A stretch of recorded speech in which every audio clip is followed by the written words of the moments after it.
Simple Suni ಒಂದು ಒಳ್ಳೆ ಕೆಲಸ ಮಾಡಿರುವಂಥದ್ದು. ತಮ್ಮ ಜೊತೆಗೆ 10 ವರ್ಷ ಕೆಲಸ ಮಾಡಿದಂಥ ಏನಪ್ಪಾ ಉದಯೋನ್ಮುಖ ಕಲಾವಿದನಿಗೆ ಒಂದು ವಿಶೇಷವಾದ ಸಪೋರ್ಟ್ ಮಾಡಿರುವಂಥದ್ದು. ಎಷ್ಟು ವಿಶೇಷ ಅಂದರೆ ಒಂದು ಚಿತ್ರದ ನಾಯಕರನ್ನಾಗಿ ಮಾಡಿರುವಂಥದ್ದು.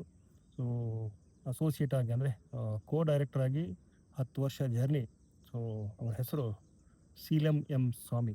ಸೊ ಇವರು ಸಿಂಪಲ್ ಆಗಿ ಒಂದು ಲವ್ ಸ್ಟೋರಿ ಸಿನಿಮಾ ಅದರಲ್ಲಿ ನಟಿಸ್ಬೇಕು ಅಂತ ಹೇಳಿ ಬರ್ತಾರೆ. ಆದರೆ ಒಂದಷ್ಟು ಬದಲಾವಣೆ ಆಗಬೇಕು, ಕಲಿಬೇಕು ಅನ್ನೋ ಕಾರಣಕ್ಕಾಗಿ ಸಿಂಪಲ್ ಸೋನಿ ಏನು ಮಾಡ್ತಾರೆ, ಅವ್ರನ್ನ ಡೈರೆಕ್ಷನ್ ವಿಭಾಗಕ್ಕೆ ಹಾಕ್ಕೋತಾರೆ. ಸೊ ಅಲ್ಲಿಂದ ಶುರು ಆಗುತ್ತೆ ಅಲ್ಲಿ ಡೈರೆಕ್ಟರ್ ಆಗಿ ಸೀಲಂ ಮುಂದುವರಿತಾರೆ.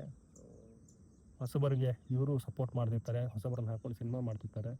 ಸೊ ರಕ್ಷಿತ್ ಶೆಟ್ಟರ್ಗೆ ಹುಡ್ಕೊಂಡು ಹೋಗಿದ್ರು ಇವರು, ಅಂದರೆ ತಮ್ಮ ಕತೆಗೆ ಹೊಸಬರು ಬೇಕು ಅನ್ನೋ ಒಂದು ಕಾರಣಕ್ಕಾಗಿ. ಅದಾದ ಮೇಲೆ ಸಿಂಪಲ್ ಸೋನಿ ಅವ್ರನ್ನ ಹೊಸಬರು ಹುಡ್ಕೊಂಡು ಬಂದರು. ಹೀಗೆ ಹೊಸಬರ ಜೊತೆಗೆ ಸಿಂಪಲ್ ಸೋನಿ ಸಿನಿಮಾ ಮಾಡ್ತಾನೆ ಬಂದಿದ್ದಾರೆ. ಆದರೆ ಮತ್ತೊಮ್ಮೆ ಹುಡುಕೊಂಡು ಹೋಗಿರುವಂಥದ್ದು ಅಂತಂದರೆ ಅದು ಸೀಲಂ ಅವ್ರನ್ನ, ಅಂದರೆ ತಮ್ಮ ಜೊತೆಗಿದ್ದಂಥ ಸೀಲಂ ಅವ್ರಿಗೆ ಈ ಕತೆ ಹೊಂದುತ್ತೆ, ಹೊಸಬರೇ ಬೇಕು ಕತೆಗೆ ಅನ್ನೋ ಕಾರಣಕ್ಕಾಗಿ ಅವ್ರನ್ನ ಹೀರೋ ಮಾಡ್ತಾರೆ. ಸೊ ಆ ಸಿನಿಮಾದ ಹೆಸರು ಮೋಡ ಕವಿದ ವಾತಾವರಣ. ಇಲ್ಲಿದೆಯಲ್ಲ ಈ ಥರದ ಒಂದು ಆಕಾಶ, ಅಲ್ಲಿ ಮೋಡ ಕವಿದಂತಹ ಕತೆ. ಸೊ ಇದರಲ್ಲಿ ಹೀರೋನ ಇಂಟ್ರೊಡಕ್ಷನ್ ಮಾಡುವಂಥ ಒಂದು ಟೀಸರ್ ಬಂದಿದೆ. ಅದನ್ನು ನೋಡಿದಾಗ ನಿಮ್ಗೆ ಅನಿಸುತ್ತೆ ಇದು ಬೇರೆ ಥರದ ಕತೆ ಅಂತೇಳಿ. ಆದರೆ ಸಿಂಪಲ್ ಸೋನಿ ಹೇಳಿದಂಥ ವಿಚಾರ ಏನು ಅಂತಂದರೆ, ಸಾಮಾನ್ಯವಾಗಿ ನನ್ನ ಚಿತ್ರಗಳ ಒಂದು ಟೀಸರ್ ಕಟಿಂಗ್ ಅಥವಾ ಟ್ರೈಲರ್ ಕಟಿಂಗ್ ಏನಿರುತ್ತೆ ತುಂಬ ಚೆನ್ನಾಗಿದೆ ಅಂತ ಹೇಳ್ತಾರೆ. ಆದರೆ ಈ ಒಂದು ಚಿತ್ರಕ್ಕೆ ಸಂಬಂಧಪಟ್ಟಂಗೆ ಅಷ್ಟು ದಿ ಬೆಸ್ಟ್ ನಾನು ಮಾಡಿಲ್ಲ ಅಂತ ಹೇಳ್ತಾರೆ. ಕಾರಣ ಏನಂತಂದರೆ, ಈ ಸಿನಿಮಾದ ಒಟ್ಟು ವಿಷಯನ ಇಟ್ಕೊಂಡು ಟೀಸರನ್ನು ಇವ್ರು ಕಟ್ ಮಾಡಿಲ್ಲ. ಅರ್ಧ ಸಿನಿಮಾ, ಮೊದಲಾರ್ಧ ಅಥವಾ ದ್ವಿತೀಯಾರ್ಧ, ಸೊ ಯಾವುದು ಅಂತ ಹೇಳಿಲ್ಲ ಅವರು. ಅರ್ಧ ಸಿನಿಮಾದ ವಿಷಯ ಇಟ್ಕೊಂಡು ಈ ಒಂದು ಟೀಸರ್ ಕಟ್ ಮಾಡಿರುವಂಥದ್ದು.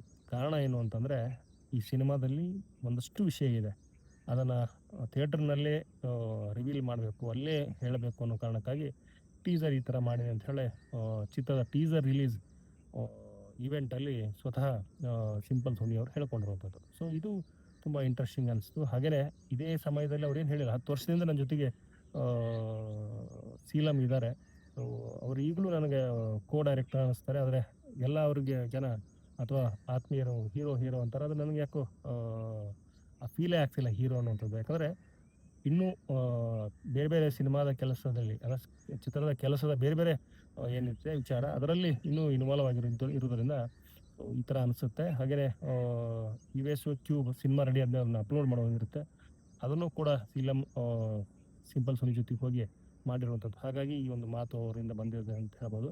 ಇನ್ನು ಸಿನಿಮಾ ರಿಲೀಸ್ ವಿಚಾರ ಅಂತಂದರೆ, ಇತರ ವಿಚಾರ ಅಂತಂದರೆ, ಸೊ ಜೂನ್ 26ನೇ ತಾರೀಕು ಈ ಚಿತ್ರ ರಿಲೀಸ್ ಆಗ್ತಾ ಇದೆ.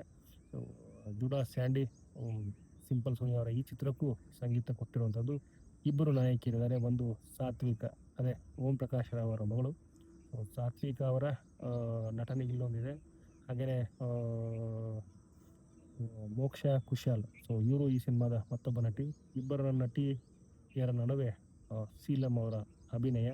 ಸೊ ಇಲ್ಲಿ ವಿಷಯ ಇದೆ ಏನು ಅಂತ ಹೇಳಿದ್ದಾರೆ. ಸೊ ಇದನ್ನು ನಾವು ನಂಬಬೇಕು, ಯಾಕಂದರೆ ಸಿಂಪಲ್ ಸೋನಿ ಅವರ ಸಿನಿಮಾಗಳಲ್ಲಿ ಒಳ್ಳೆಯ ಕಥೆಗಳಿರುತ್ತೆ. ಸೊ ಸಾಕಷ್ಟು ಉದಾಹರಣೆಗಳು ಅದಕ್ಕಿದೆ. ಒಂದು ಸರಳ ಪ್ರೇಮ ಕಥೆ ಆಗಿರ್ಬೋದು, ಅವತಾರ ಪುರುಷ ಆಗಿರ್ಬೋದು. ಸೊ ಅದಕ್ಕೂ ಹೆಚ್ಚು ಇನ್ನೊಂದು ಸಿನಿಮಾ ಇದೆ, ಅದು ಸಿಂಪಲ್ಲಾಗಿ ಒಂದು ಲವ್ ಸ್ಟೋರಿ. ಸೊ ಈ ಥರ ಸಿನಿಮಾಗಳು ಸುಮಾರು ಇದೆ. ಹಾಗೆಯೇ ಚಮಕ್, ಹೇಳ್ತಾ ಹೋದರೆ ಸುಮಾರಿದೆ. ಸೊ ಸಿಂಪಲ್ ಸೋನಿ ಇಲ್ಲಿಯೂ ಒಂದು ಒಳ್ಳೆಯ ಕತೆ ಕೊಟ್ಟಿರ್ತಾರೆ ಅಂತ ಹೇಳಿ ನಂಬೋದು. ಇದು ಸಿಂಪಲ್ ಸೋನಿ ಅವ್ರಿಗೆ ಸಂಬಂಧಪಟ್ಟಂಥ ಒಂದಷ್ಟು ವಿಚಾರ. ಸದ್ಯಕ್ಕಿಷ್ಟು, ಇನ್ನಷ್ಟು ಮತ್ತಷ್ಟು ಬೇರೆ ಬೇರೆ ಸಿನಿಮಾಗಳ ಬಗ್ಗೆ ಇರುತ್ತೆ. ಸೊ ಹೇಳ್ತೇನೆ ಅಂತ ಹೇಳ್ತಾ ಈ ವಿಡಿಯೋ ನೋಡೋದು ಪ್ರತಿಯೊಬ್ಬರಿಗೂ ಧನ್ಯವಾದಗಳು.